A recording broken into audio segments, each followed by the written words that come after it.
Let's start with a motivation.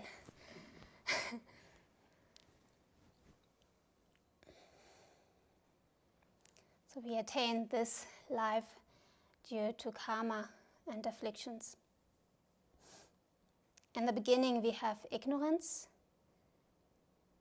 From ignorance, different afflictions like attachment arose. After we acted under their influence, we created some karma that led us to a new birth, for example, as a human being. And we attained a human rebirth due to some good actions, like due to practice of ethical conduct or the practice of the 6 parameters like patience, generosity, and through extensive prayers. Those causes must be created, and still we can't influence where we will be reborn, as we are still under the influence of karma and afflictions. We are kind of their slaves. Our own actions, our own karma leads us to those different rebirths in a hungry ghost realm, in an animal realm, and so on. But now we can do something against it. We can at least try to gain liberation from cyclic existence. If we don't do something now, what can we do when we are reborn in a lower realm? Not much. Or if we are reborn as a human being, we might not have the 8 freedoms and 10 fortunes. We might live far away in a country where we have no access to the Dharma, where we receive no teachings upon the nature of reality, upon dependent arising, and all the other methods for liberation. And we do have no opportunity then to change anything in our situation.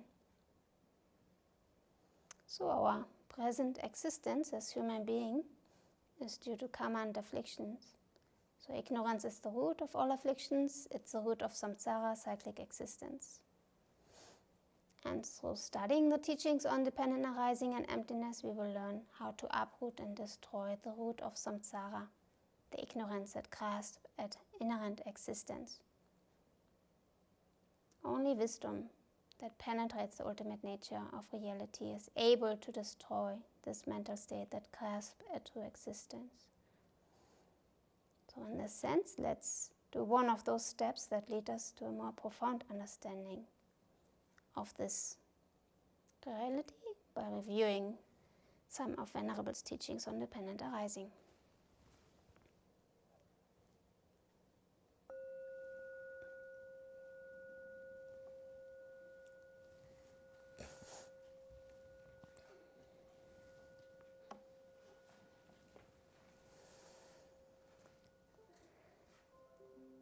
So I think we are on questions 18 to 20 or 19 to 21.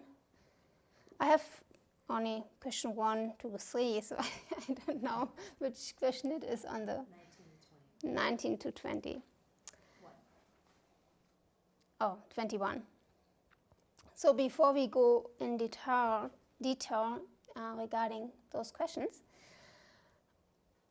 I thought we will review a little bit what are the 12 links, and I will explain the details of the wheel of life, the picture that you can see in the entrances of temples and Buddhist centers where the Dharma is taught. Actually, I will go quite a bit in detail regarding that because Venerable didn't teach that. Not in my lifetime here at the Abbey. I saw teachings, very, very good teachings, and I read them all. On the web from 1993, she gave teachings on dependent arising on the 12 links extensively in Seattle with the Dharma Friendship Foundation. So I refer to that, and then also I was reading His Holiness's book that he did together with Venerable Buddhism, One Teacher, Many Tradition. And then I used also His Holiness's book, The Middle Way. There's a description on the 12 links. And now that there's much more, there's a whole book on the 12 links by His Holiness, or Geshe Sopa, or Lamam Shenmo, of course. So, and I looked in everything a little bit, and I had not much time to prepare, so I couldn't add something to what Venerable actually was teaching beforehand. So the 12 links are also described as the wheel of life that explains how we take rebirth, how we die, how we live, how we get reborn again and again. And this cycle, or cyclic existence, is also called samsara. Through studying and contemplating the 12 links, we will realize our own situation we are in. We will learn to look at our lives in a different way.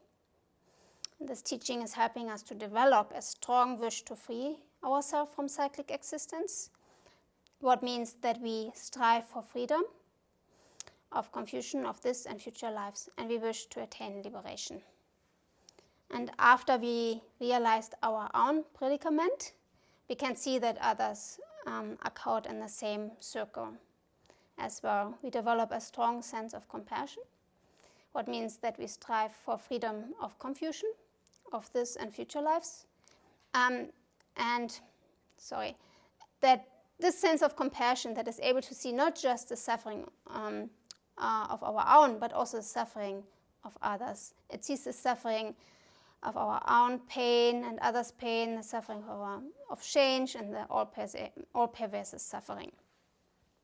So if we have a personal problem, we can think about the 12 links, the root of our afflictions, of our that they lead us to get reborn again and again, and we develop an urge to overcome those and the wish to free ourselves from cyclic existence. So the wheel of life is also called Bhava Chakra or Sakra. Never heard that directly. The Buddha knew that it's very difficult to explain his realizations and understandings of how things do really exist to those who lived during his lifetime, so including kings, scholars, also illiterate and lower caste as well. To explain the cycle of birth and death to a local ruler, the Buddha had a diagram painted, the wheel of life. And I was looking for the history, and I looked and looked. Just yesterday I found it. Yes, I was so happy finding it. Geshe Sopa, he did some research on that in Wisconsin, at the University of Wisconsin. It's a paper you can find in the internet. And he refers to the Vinaya of the Sravasti Vardhans, the school which provides the canon for Tibetan monasticism, that apparently describes how monasteries should keep their paintings, where they should be placed and what kind of paintings. And it says here, in the vestibule, make a wheel of samsara, make its 5 parts, in the upper, the gods and men, the 4 continents, like unto a water wheel, also the death, passage, and birth of apparitionally, sorry for my English, born sentient beings, attachment, hatred, and ignorance in the form of a pigeon, a snake, and a pig at the center. Ignorance gnaws on the 2 former. At the rim, the 12 components of dependent origination, and everything held by impermanence. At the top, the Buddha points to the full moon of nirvana. At the bottom, the 2 slokas saying, and then you have the verse, what you will find on each of those paintings. So there are 2 more scriptures, the Bhikshuni Vibhanga, or 2 more stories actually, that both are found in the Bhikshuni Vibhanga. And the first story is, while the Buddha was staying in the bamboo grove in Ratchagra, he asked Ananda, why Shariputra and Moggallana are so often to be seen with such a large following?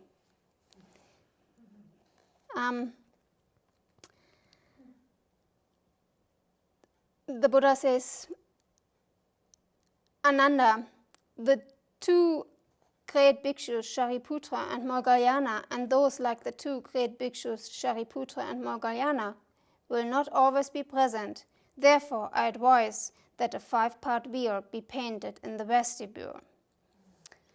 So obviously, Moggallana and Shariputra had great wisdom and psychic powers, and were both especially adept in demonstrating the 5 forms of transmigrating beings, from which teaching the people at large have experienced a very great benefit. So that's why they had so many followers. So that's one of the stories. Another story is more famous, probably. I heard it more often and see it more often in books. It goes back to the to 2 kings, and this story it is about the 2 kings who traveled forth and back between cities, the city of Rajgaya and Ravenna, and the 2 kings had a great friendship with each other. They exchanged letters and presents.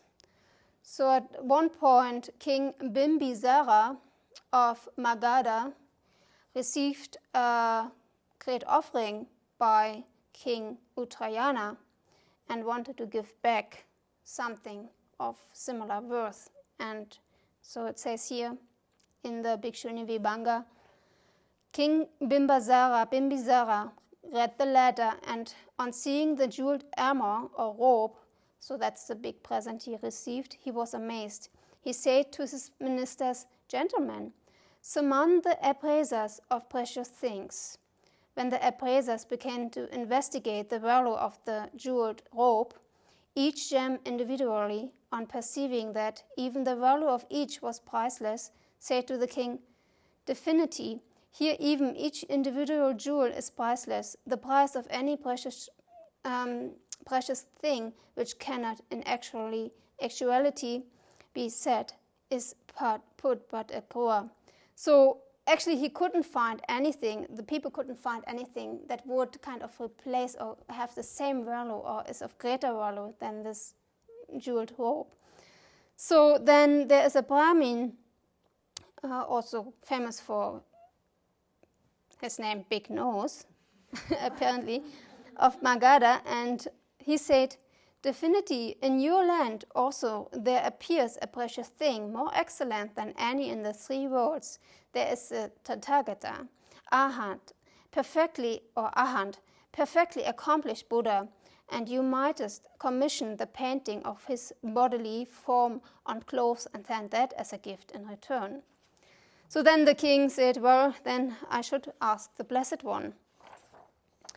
And he arrived at the Buddha's place, he bowed his head to the feet of the Blessed One and sat down to one side. The Blessed One said, as he presented his story, the Blessed One said, "Great King, I consent. The thought which you have is a good one. Just as soon as King Uttarayana sees the picture, he will come to experience faith and to perceive the truth." So then they started to paint the picture. Different painters made their way through and have never been really satisfied with the picture of the Buddha. So the Buddha gave some instructions himself where to put this shadow and this shadow, and at the end the king presented the fabric, and the Blessed One corrected him on some parts, and then he also said to the king, "Great King, when my likeness has been completed, underneath paint the refuges and the basis of the discipline and the 12 members of dependent origination in their order and in reverse. At the top paint 2 verses, and these are the verses I will go into later." So yeah, this wheel of life goes back to the Buddha. Yeah. So the Buddha also instructed then his monks to have a copy of this painting everywhere where the Dharma was taught. You can find it in entrances of Buddhist temples. And before one enters the hall, you look at the Wheel of Life. It tells you how to change your life. The Wheel of Life is like a mirror. It mirrors our existence, where we came from and how we continue to cycle in the Wheel of Life if we don't apply the teaching of the Buddha. So now I will describe a little bit the Wheel of Life to you. And those who are online and don't have the picture, they might go online and search. There are many pictures available. Or you can go to it. Okay. So at the very top, you see Mara. And Mara is the Lord of Death, who symbolizes impermanence and death. Mara holds the Wheel of Life with his two hands. The wheel contains 4 circles. Yeah. An inner circle, then the next circle, and the 6 realms, and the outer rim with 12 sections. In the middle, in the center hoop, we see a rooster here on the very top. Then we see a snake and a pig. And they are the embodiment of attachment, anger, and ignorance. And each one grasping the tail of another. So like they're chasing each other.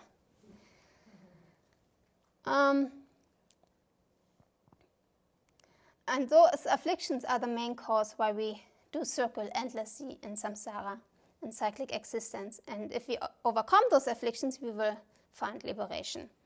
So the next inner circle shows on the right side, if you look from the picture, or on the left side, if you look on the picture, we see a white part. And this symbolizes the bardo of proceeding upwards to the births in the higher realms. So positive karmic deeds. And the left, from the picture side, is the black, symbolizing the intermediate beings who are proceeding to the lower realms through negative deeds. So we can decide to choose one of those. And the following circle, the biggest one, are the 6 realms. And those beings are reborn according to their karma or actions. We have the God realm, we have the semi-God realm, the human realm, the realm of animals, the hungry ghosts, and the hell realm. And sometimes you see in each realm a bodhisattva, representing that bodhisattvas are, at least one bodhisattva is in each realm, try to ease our suffering and teach us the Dharma. So we will start with the first realm, and that is the God realm, and you will mostly find the God realm on the very top of the wheel. And this is the highest realm one can realize in samsara. But still, a God is not free from samsara and death. There is still samsara. But a God is also still very happy, and only when they are going to die, they are experiencing suffering and fearing the lower rebirth. And therefore, during their lifetime, it is difficult for them to realize their situation in samsara. They don't have the urge to liberate themselves. So there's a story to that. Shariputra apparently had a disciple who was very close to him. And he was very devoted and dedicated to him. And when he died, he got reborn in the realm of the 33 of the gods. Shariputra, with his superhuman faculties, he wanted to visit him and teach him the Dharma. But as soon as he faced the disciple only waved his hand to him. He was not interested at all to listen to his teachings, to his former from his former beloved teacher because he felt no suffering at all. So the second realm is the demigod realm, and you see it mostly right next to it. Sometimes they are not separated at all. Here they are a little bit separated. The demigods fight constantly with the gods. They can't bear that the gods have also such a good life. Apparently, the fight is, what I read, it's another story, is all about a tree. And here in this picture, you can actually see the tree. And it's kind of a wish tree, wish-fulfilling tree. And the roots of the tree apparently are in the demigod realms and the upper part of the tree in the god realms. So the god realms have all the fruits available. The fight is about the tree because the demigods have to water the tree. So the gods take the fruits and the gods have to do nothing. Yeah. Then we have the human realms that is here on the right side from the picture's perspective. The humans do suffer birth, aging, death, separation, and so on. But this realm is the most valuable of all realms because as a human being, we have the best opportunity to listen, practice the teachings of the Buddha.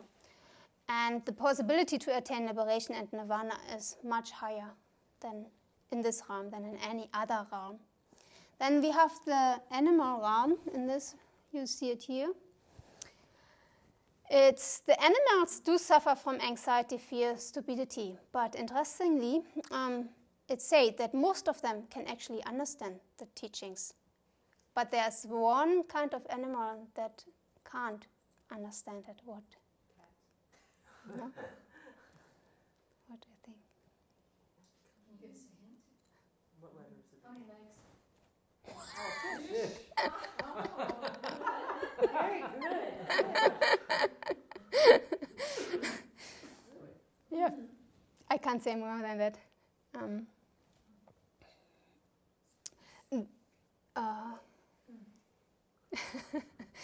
Then we have the hungry ghost realms. Here you see it on this side. They do suffer incredible hunger and thirst. They are born in this existence because of strong greed and craving in previous lives. They appear with big stomachs and small mouth and a thin neck, what makes it impossible for them to eat or drink. And in addition to that, whatever they drink, as soon as they try to take a sip, the water transforms into fluid fire. That's one description. There are other descriptions as well. Then we have the lowest realm, it's the hell realm. And it has different sub-realms. Beings experience incredible pain living in those realms. Only when the karma of being in such realm finished, they will find a new rebirth in an upper realm. So these are the 6 main realms. And then we have the 12 links of dependent arising in the rim of the wheel. And it explains to us the manner in which transmigration in samsara takes place, so the force of our action. And in the Rice Seedling Sutra by the Buddha, he explains the key teaching on dependent origination, what I want to read to you. Due to the condition of ignorance, action or karmic formation arises. Due to condition of action, consciousness arises. Due to condition of consciousness, name and form arises. Due to condition of name and form, the 6 sense spheres arises. Due to the condition of 6 sense spheres, contact arises. Due to the condition of contact, feeling arises. Due to the condition of feeling, craving, attachment arises. Due to the condition of attachment, grasping arises. Due to the condition of grasping, renewed existence arises. Here it's different translated. Karmic formation arises, so I don't know. Due to the condition of existence, birth or renewed existence, birth arises. and due to the condition of birth, aging and death arises. Okay, so I will explain a little bit those individual links. What is the first link? If we go, if you not, how do you say? Oh, I will start the first one and then we go. We start with ignorance, okay? Because you can also start from the back end. So how we start actually, we die and then we get reborn. So maybe some of you are familiar with the wheel of life. How is ignorance symbolized? Is that the old man with the cane? Can't see? Yes, a blind man.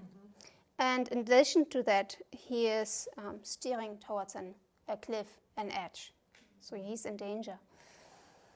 For example, we get old, we get angry or jealous towards another person. And in that moment, when we ask ourselves, how does the I feels to me? So it seems it would exist in and of itself. This feeling of I-ness, me-ness, is a wrong view. There are also different wrong views, like that you don't believe in cause and effect, for example, in karma, and so on. And one of the first sets of the 12 links starts here. We have the ignorance that produces karma, and that karma puts an imprint in our consciousness. What will produce a certain rebirth, and at the same time, we are experiencing right now the result of a previous life set as well. So then we have, karma formation. Yeah, it's a potter, right? It's a man, symbolized here, a man making some pots or bowls. He is, you can say, he is preparing bowls, pots for the future to use. For example, we got really angry and we wish to say something badly to that other person. And the act of speech becomes the karmic formation. So, pretty simple. And then we have symbolized in a monkey, right? So you see a monkey here sitting on a branch in a tree. He is also symbolized sometimes jumping around from one house to another. And for example, the karma we created through our bad speech leaves an imprint in our mind stream, or consciousness or mind are all the same. That is the causal consciousness. And when the karma ripens and the consciousness is reborn, that is the resultant consciousness. Okay? And then we have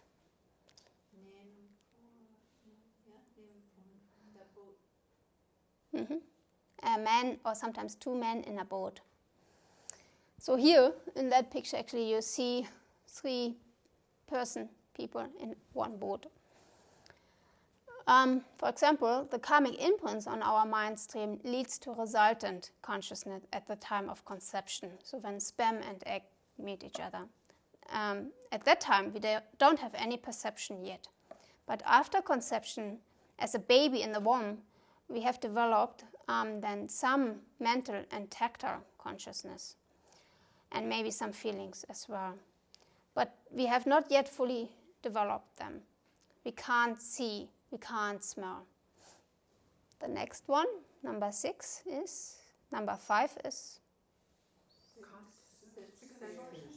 Number 5 is 6 sense sources, symbolized. A house with the little windows in it. Yes, a house with 6 windows. Actual sense source, 6 senses? 6 senses or sense organs. 6 sense spheres, 6 sense. Venerable had it with 6 sense organs, I think. Yeah, 6 windows.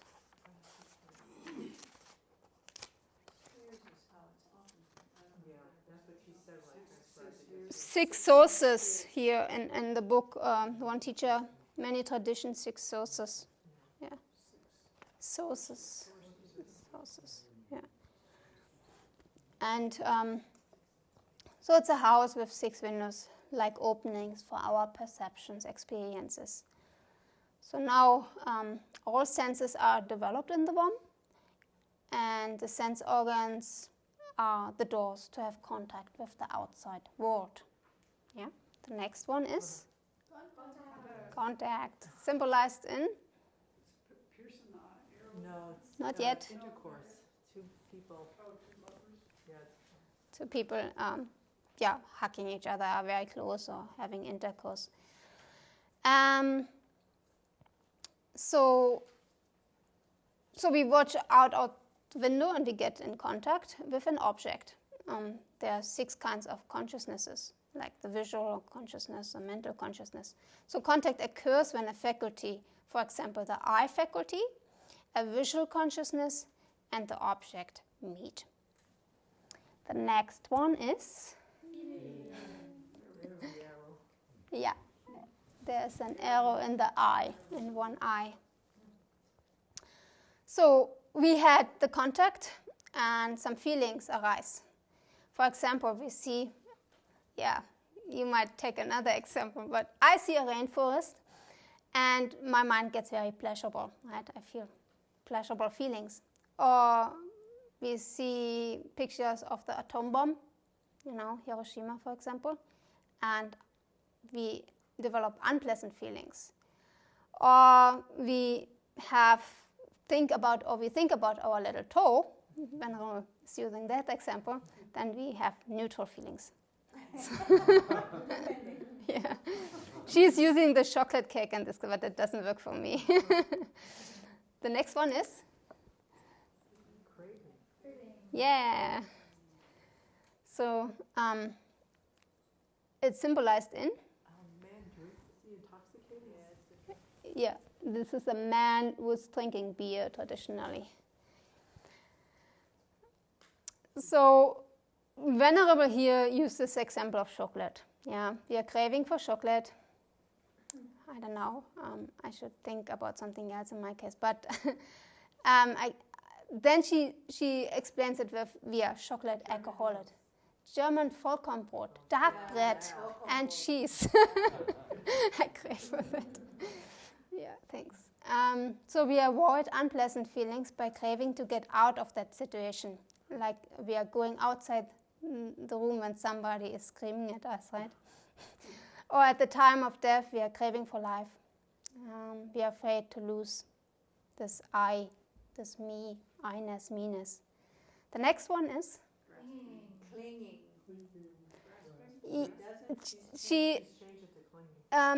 Craving, clinging. Right, thank you. So that's symbolized in what kind of picture? The monkey's grabbing the fruit in the tree, I think. Yes. A monkey is grasping or clinging a branch to get a fruit. So this is especially referring to the time of death and intermediate state. We cling at a new body. This is a factor that makes the karma ripen and propels us towards a new body. The next one, number 10, is Becoming was the old one. renewed existence, right? Yeah. Mm-hmm. Symbolized in a pregnant woman. But okay. During this lifetime, we have a lot of attachment to our own body. We pamper it, we clothe it nicely, we go to the gym every day, to the forest for hours. We eat a lot of protein bars or meat, so that our muscles get nicely big, puffed up, and so often to look attractive. And at the time of death, this happens to craving and clinging, and we end up having a body again, whatever kind of body it might be. The next one is birth. Symbolized in? We had the pregnant woman before, and Giving birth? no, it's giving birth. Yeah. So the body, that is the body and mind at the time of conception. Then the next one is yeah, and symbolized in Somebody carrying a corpse? a man carries a corpse to the cemetery. Aging death, a man carries a corpse to the aging and death. Yeah. She has here only aging. Oh, and death. Yeah, must be. Yeah, these are the 12 links, briefly explained. Yeah, there's, as I said in the beginning, there's a book by His Holiness the Dalai Lama upon the 12 links that goes, I guess, more in detail. So then in the same picture, the wheel of life outside kind of the wheel, above Mara, we can see the Buddha, and the Buddha is pointing with his right hand to the full moon. And normally the moon is or often painted without clouds and shadows, indicating the true path. And it symbolizes the mind that is free of afflictions and karma and therefore able to free itself from cyclic existence, from birth and death. And then sometimes below the moon, or here in this picture, below the wheel of life, we have a painting or a scripture where there are two verses. And it says in the verse, undertaking this and leaving that, enter into the teaching of the Buddha. Like an elephant in a thatched house, destroy the forces of the law of death. Those who with thorough consciousness practice this disciplinary doctrine will forsake the wheel of birth, bringing suffering to an end. And in Hamburg, I received once teachings upon the wheel of life, and Geshe Thupten Awang taught that many, many years ago. And he kind of interpreted this verse in the following way. The verse teaches us to start to learn and practice the Dharma, to develop renunciation from the impermanence of life. Normally, we hold on to pleasurable things in life, and the verse asks us to strive for everlasting happiness instead. We do that by practicing the 3 higher trainings, ethic, concentration, and wisdom.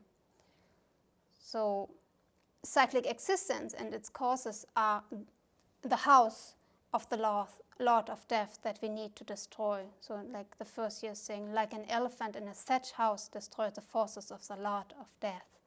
The Lord of Death is a symbol of the inner factors that bring death. And through disciplined practice of the Dharma, we can end cyclic existence, the dukkha of death and rebirth. So that's a very brief summary of his commentary. Yeah. Then I think we finished that to the picture. Then we come to the questions.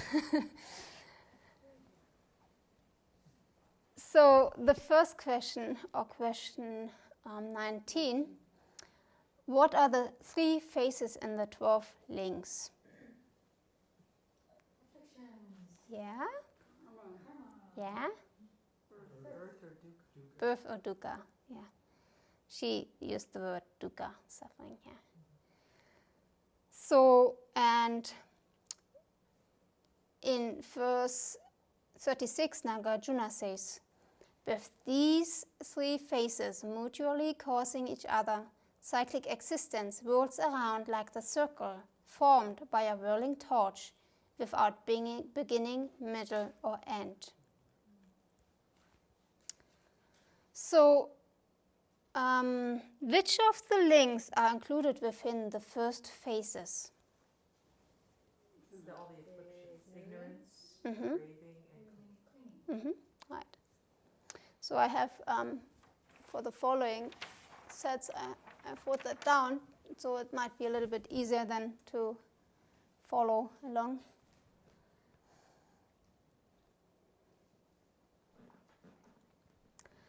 So then so we had ignorance, craving, and clinging. Sorry, then the second one is karma. It's karmic formation and renewed existence. And the third one is number 3, 4, 5, 6, 7, 11, and 12 of the 12 links: consciousness, name, form, the 6 senses, contact, feeling, birth, aging, and death. In other words, they are the result. We have 7 results: 2 karmas and 3 afflictions. Are you sure that renewed existence is a karma? Or is karmic formation and consciousness or the karmas and renewed existence? She put karmic formation. Yeah. She called it karma. Yeah. Mm-hmm. Mm-hmm. Yeah. So I wanted to go into. No, I did the transcription yesterday. Now I'm talking about transcription. I've seen it differently. You have seen it differently. Yeah. Okay. So regarding to dukkha or birth or the result, I wanted to go a little bit into dukkha once more in this regard. So dukkha does not mean just pain, right? So what kind of dukkhas do we have? Okay, 3. Sorry. The dukkha of Yeah. pain, the dukkha of change, and pervasive condition. Or pervasive conditioning, dukkha of change, and dukkha of pain. Yeah. So the dukkha of pain is a kind of, when I was described it as a ouch kind of pain. Yeah. And then dukkha of change is what we call happy, pleasant feeling in samsara. And those are when the pain of the negative feelings are going down, but the pain of a new circumstance has yet to arise. That's how it's described. And for example, we spoke about an example, a special dinner. I think Venerable Sultan was there, the focus of attention regarding a Thanksgiving dinner or something. It was. So you start to eat and you experience the removal of hunger, and the pain of eating is small. That's what we call happiness or pleasure. And then the more we eat, and the suffering of eating gets bigger and bigger. If eating were true happiness, then the more we eat, the happier we would be. But that's not what happened. Whatever we do in cyclic existence, none of these things are actual causes of happiness. Because if they were the more we did, the happier we would be. But actually, the more we do, then it turns into suffering. And then we have the dukkha of pervasive conditioning.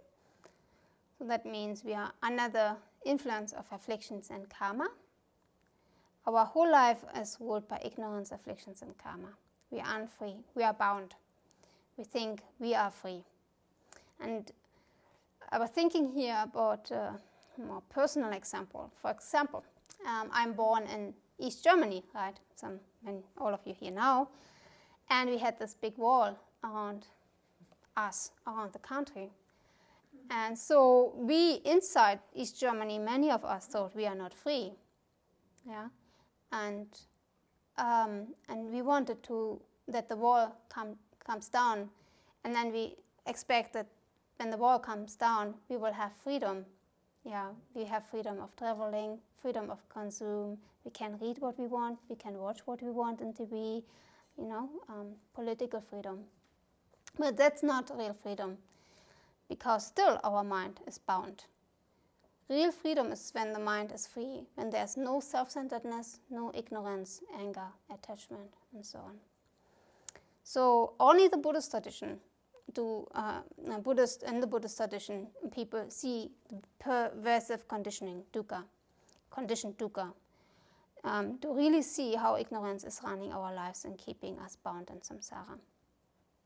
And bound in samsara means taking one polluted aggregates after the other, under the under the influence of afflictions and karma. And Lama Zopa said once, I read that in her talk in 1993, our whole problem is that we took this body and mind, which are in the nature of pervasive compounded suffering. So that's something to reflect upon for a while. So Venerable explains the process of the 3 phases of the 12 links as follows. She said, when we describe one set of the 12 links, the 12 have an order. But when we look from a more broad perspective, these 3 have no order, such that we can say one is first, another is in the middle, and the third is in the end. They are intermingled, for example, with an affliction from one set of links happening, then the birth from another set, followed by karma from a third set. In this way, it says they have no beginning, middle, or end. And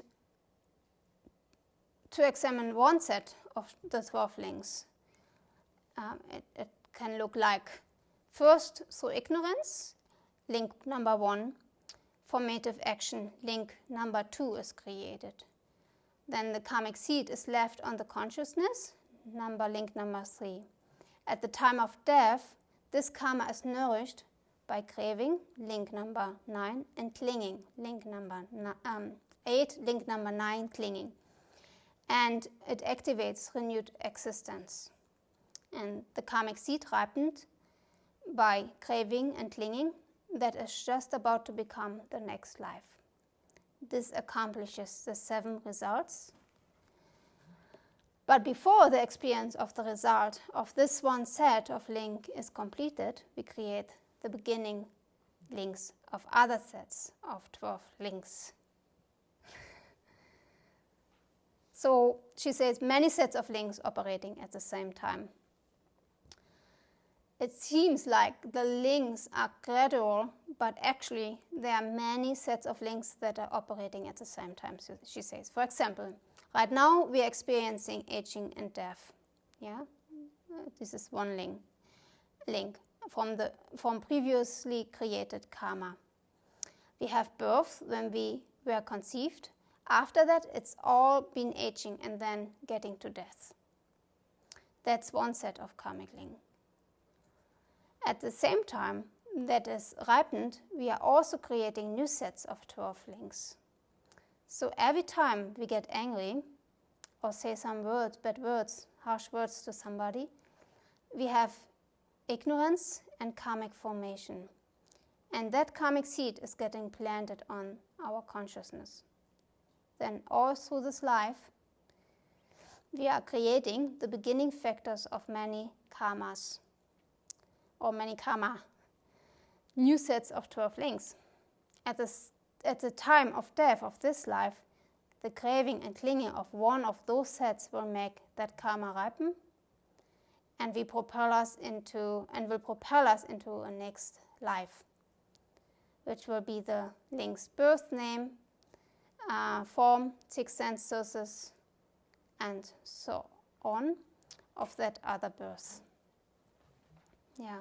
So in verse 36, she brings an example that says, cyclic existence whirls around like a circle formed by a whirling torch without beginning, middle, or end. So a whirling torch makes it look like it's just one circle, yeah. Even so there are different moments, but it appears as one. So you can't tell what is the beginning, what is the middle, or end. And that's the same with samsara. We can't see beginning, middle, or end because, as we have learned, we are always creating new sets of 12 links and experiencing the results of previously began sets of 12 links. So, therefore, meditation is important. Because we can't see, because we are in the middle of all this. So when we do meditate, we get some sense of this and realize our predicament and generate renunciation. And also with this understanding, then we make strong commitment to do purification practices every day, because our afflictions helping actually to put a new set of 12 links in motion. Yeah. So this is actually quite concerning, but there's no sense in flipping out. But we can work on this so that we don't get discouraged. How can we work on this? Develop renunciation. Yeah? Yeah? Continue to develop bodhicitta, because that's the fuel that will help us develop wisdom. Mm-hmm. Mm-hmm. Yeah.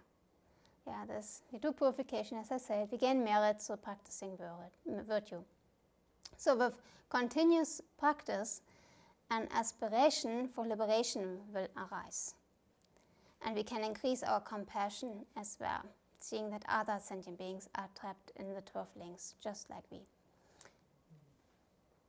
So it's important to meditate on the 12 links to overcome the strong understanding of how we do exist, how the self, the I-ness, the me-ness actually exist. And when we meditate, we start to realize that body and mind do not exist in the way how they appear. We realize that body and mind only exist due to causes. So all phenomena person appear to us ignorant being as inherent existent, as independent. And this ignorance leads to craving and clinging, or we have aversion towards things we do not like. Yeah. So craving and clinging and aversion, we do unwholesome actions. Those actions create karmic potential. Yeah, here the black side. We go down, while we still experience the result of past karmic acts. And so the wheel of life continues to turn around and around and around. So how do we get out of cyclic existence?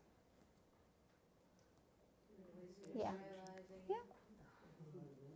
Yeah, we can't say it often enough because, yeah, renunciation, realizing emptiness, and the 3 higher trainings, actually. So we develop renunciation against the involuntary wheel of life, create positive karma, or at least avoid being reborn in the lower realm. And when we are generating renunciation by meditating upon the 12 links, we want to get out of samsara altogether, and the idea of having a precious human life is important here. Because we need a lot of good rebirths in order to create all those causes necessary to attain liberation or full awakening. And the higher rebirth of God's humans, as we learned, do not help us in this regard. To overcome samsara completely, we need to strive to penetrate dependent arising and generate wisdom, realizing emptiness. Then there is no first link to start with. Yeah. And if we don't have the first link, we don't have the second one, third one, and so on. So the path to accomplish here is actually really the 3 higher trainings: ethics, concentration, and wisdom. The wisdom, realizing emptiness, cuts the ignorance. But to have that ignorance, we need to have a stable and firm mind to be able to meditate upon that thoroughly. So we need concentration. And in order to generate concentration and wisdom, we need to keep good ethical conduct, because But usually gives us a high rebirth so we can keep going. So it's the foundation for concentration. yeah, that's more what I wanted to go to. Yeah, if we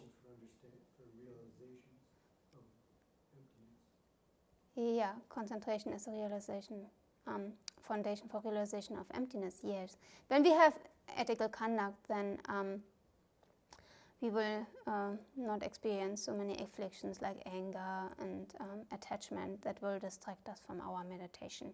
So, and we also will not create negative karma, what makes it difficult altogether to follow the path.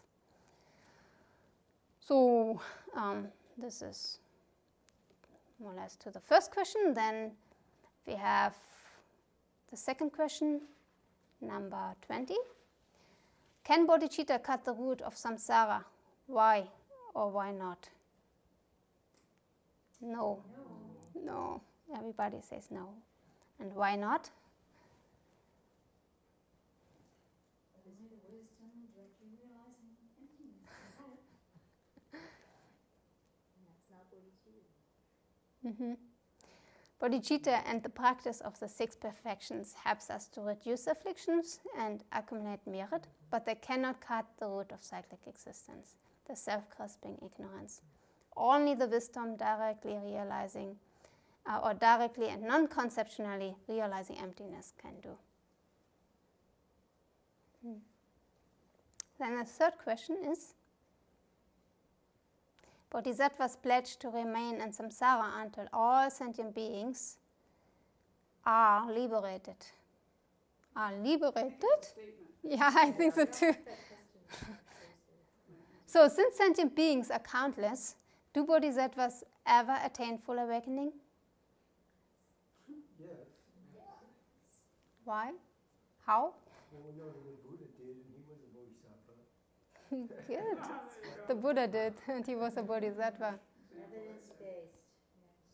Online, Heather says, Bodhisattvas pledge to remain in samsara to benefit beings. That doesn't mean they don't attain full awakening as quickly as possible because they know that as a Buddha, okay, keep typing, Heather.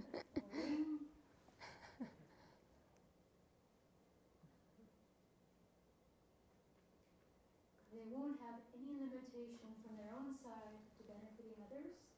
Benefiting beings in samsara is not the same as being under the control of samsara rebirth.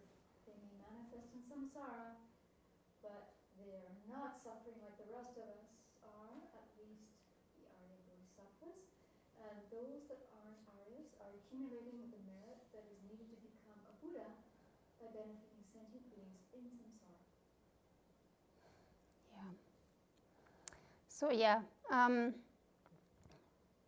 so we may think so, but it would be very difficult for bodhisattvas if they do not generate the aspiration for liberation, right? Because in order to benefit others most effectively, they have to remove all defilements from their own minds and cultivate all the excellent qualities of the Buddha. And in one teacher, many traditions, His Holiness says, bodhisattvas meditate on the 12 links with respect to themselves and other sentient beings. This arouses their compassion, which spurs bodhicitta. They want to attain full awakening to be fully competent to lead others on the path out of samsara. Bodhisattva's compassion is so intense that if it were more beneficial for sentient beings, for bodhisattvas, to delay their own awakening, they would joyfully do this. However, seeing that they can be of greater benefit to others after they become Buddhas, they exert effort to attain Buddhahood as quickly as possible.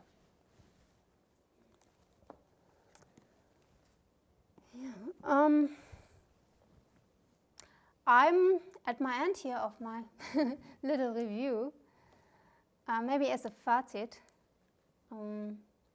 Otherwise, das war Deutsch. That was German. As a conclusion.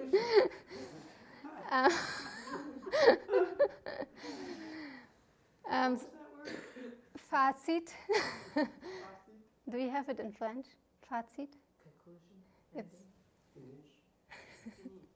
yeah, finish. So we can use the teaching on the 12 links that has been addressed originally to the king Uttarayana for his purpose. Through deep reflection on the meaning of the picture, King Uttarayana actually attained liberation, it's said. So we can do we can, so study and practice, and dukkha, the wheel of life, so cutting the root of our afflictions and gaining merit, and we can attain nirvana, become clear and bright like the full moon in the picture of the wheel of life. Yes. Asking, could Venerable Jampa repeat the imagery on the wheel of life to illustrate feeling? Feeling? Oh yeah. That is the error. Yeah. Okay. So there's a man having an error in one of his eyes, and what does the description say here?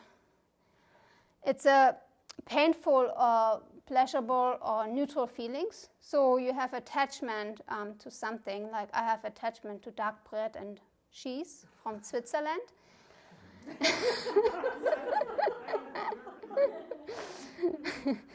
So, or you have unpleasant feelings. For example, somebody screams at you, says bad words, harsh words, and you can't hear that, so you run out of the room. Or you have aversion towards dark bread that can't be possible. Or an arrow in the eye. You have aversion towards that for sure. And the neutral feeling is really Venerable mentioned here, the little toe, because right now, think of your little toe, there's nothing, right? You don't have pleasurable or painful feelings, unpleasant feelings. Yeah. Could you repeat a little more slowly the verses that are at the bottom?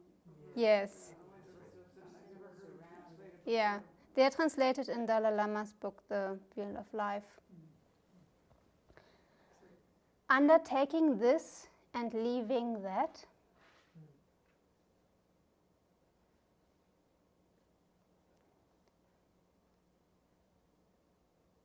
Enter into the teaching of the Buddha.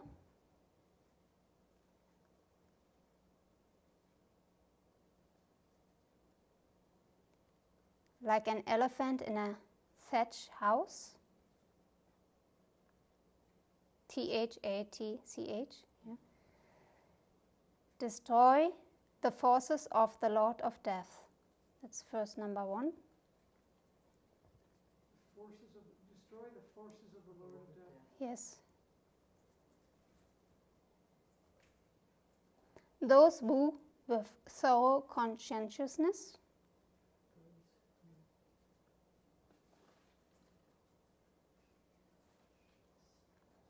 practice this disciplinary doctrine,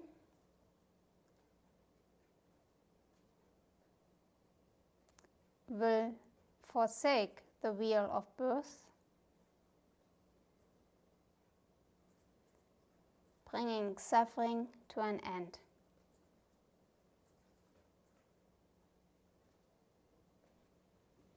I really am happy to hear that, because I remember that story about the king, Mm-hmm. and I didn't realize the verses were on there, and I always thought, how is he going to understand this picture?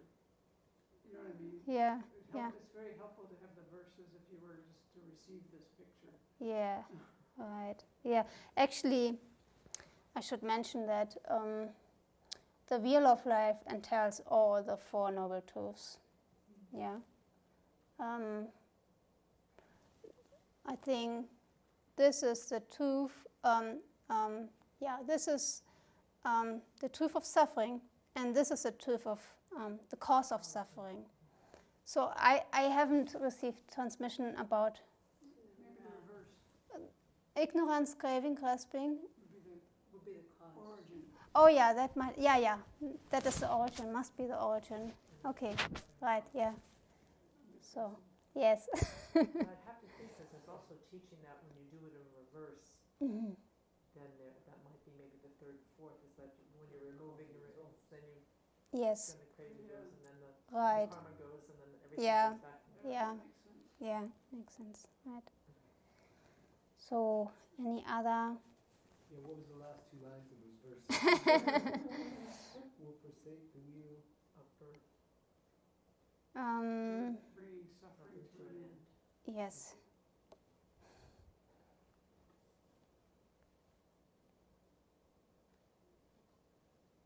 They They also, one of the things that I found really interesting about the bodhisattvas is that, this is what Venerable said, she said, by the fact they get born in our world, we say that they are born in samsara, which means 5 aggregates, but bodhisattvas don't have those like we have. They make emanations that act and look like human beings, but aren't. And it's through all these emanations and benefiting sentient beings in all sorts of ways by making these bodies that create a lot of merit, which helps them to eliminate greater and greater levels of afflictions. So that's when she jumped into why they don't give up their waking for the benefit, but this is how they create all the merit to make that happen as well. So. Yes. Yeah, because samsara is not a place. We may be in samsara, but they may be here teaching us some better than samsara. They Right. just communicate with people that are in samsara. If the Buddha was in this room, he's not in samsara. Yeah. The high-level bodhisattvas. The high, from the 8 bhumis on, I think. Yep. They're not born.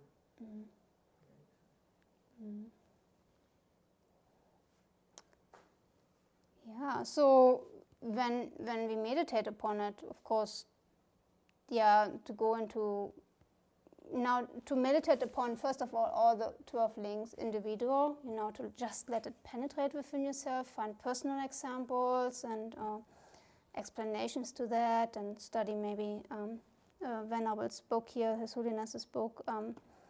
It goes also more in details about the different sets, the forward version of the 12 links, the backward versions, and so I think Venerable will teach this year upon that, this year in autumn, because it's quite close to where she finished last time.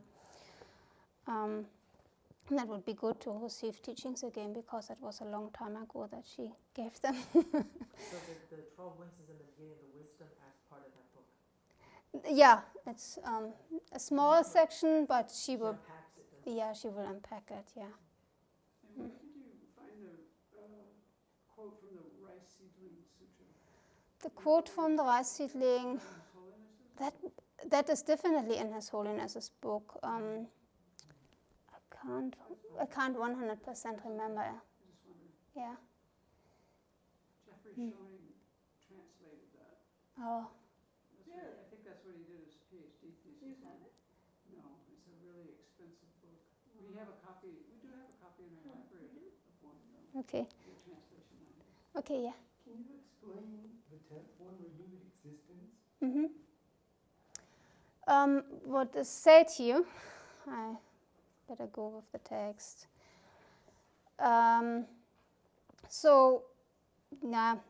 That's how I was interpreting it. We could go to His Holiness's book if you like to have it more formal.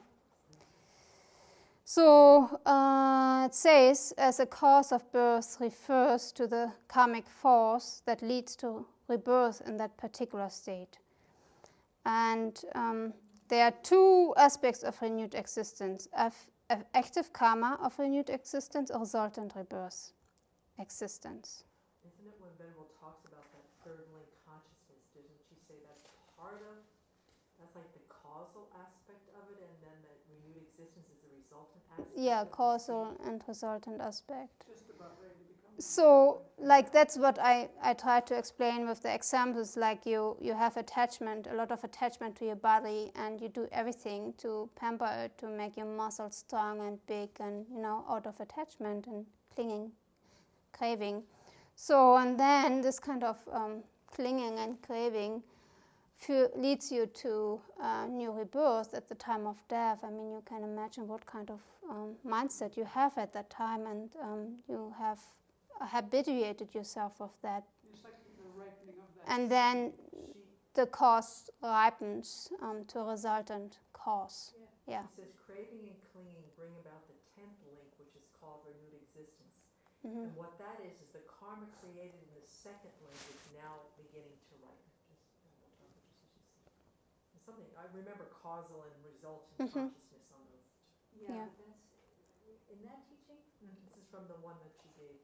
That's where I was getting confused, because we talk about causal and resultant consciousness, but that's different than this link. Well, that's what she taught when she taught. But that's different. Those Okay. three. Okay. Yeah. Yeah. Yeah, I have that actually from Hamburg. So, Yeah, the consciousness one is Becoming. what, That's what renewed existence is. 3 goes to 10. Yeah, 3 goes That's to how I 10. think of it. Right, right. The consciousness goes to. You have the renewed seed on your existence. consciousness Yeah. is 3A, Right. and then it's Right, when yeah, you now I start remember. grasping Okay. and clinging, and you go to 3B, Yes. and then you go to 10. 10, Right. It's 10, right. 3A, 3B, and 10. Yeah, she simplified it quite a bit more. She said we go from the 3rd to the 8th and 9th, craving and clinging. Yeah, that's Which true. then brings about the 10th link, which we call renewed existence, That's which true. is the karma created in the 2nd link karma. That's a better way to say it. But if you wanted to track the seed Yeah. on the consciousness, it goes that way. 3A, 3B. 3A, 3B, Becomes 10. 10. Because of 8 and 9. Because of 8 and 9. Colonel Yeah. Semple, Yeah. you are reading that from the The transcriptions when Venerable did this on 7/23. Okay. Okay. Thank you, Yeah, Venerable. that was awesome. Thank you. Yeah, you're welcome. Much appreciated.